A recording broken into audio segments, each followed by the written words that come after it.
छत्तीसगढ़िया क्रांति सेना प्रदेश कमेटी की दायित्व में हूँ।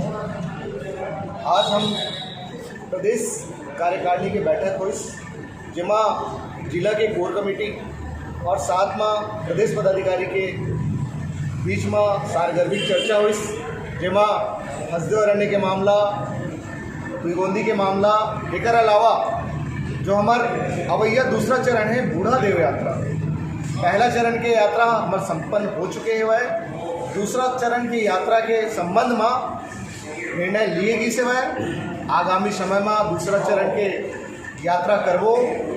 साथ ही कांसा सकेले के जो निर्णय लिए हैं वह प्रदेश कोर कमेटी और जिला कोर कमेटी के बीच में। साथ ही जो सरकार के दमन का नीति जो है वह ये सरकार जो हमारे के ऊपर फर्जी FIR कराते और हमारे सेनानी मन जेल भेज के ये सोचा तो ही कि छत्तीसगढ़िया क्रांति सेना के मनोबल कमजोर हो जाएगी, छत्तीसगढ़िया मन डर जाही, छत्तीसगढ़िया मन लुका जाही। तो ये सरकार के ये जो मंशा है ये मंशा ला हम तोड़बो।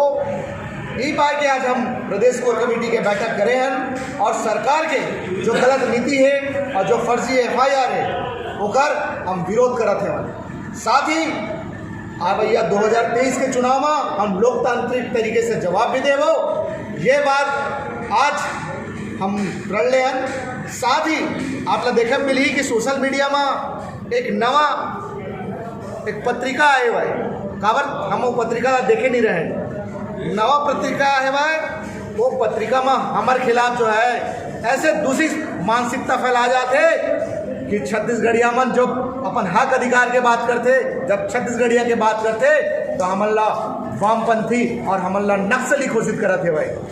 तो का छत्तीसगढ़िया मन के आवाज़ उठाना और छत्तीसगढ़िया मन के जल जंगल जमीन और रोजगार के बात करना का नक्सली है? ये बात ना समझे पड़ी। और ये जो संगठन जिस टाइप से भ्रामक प्रचार करते हमार ओकर भी हम मुंहतोड़ जवाब देते। जय जोहार, जय छत्तीसगढ़।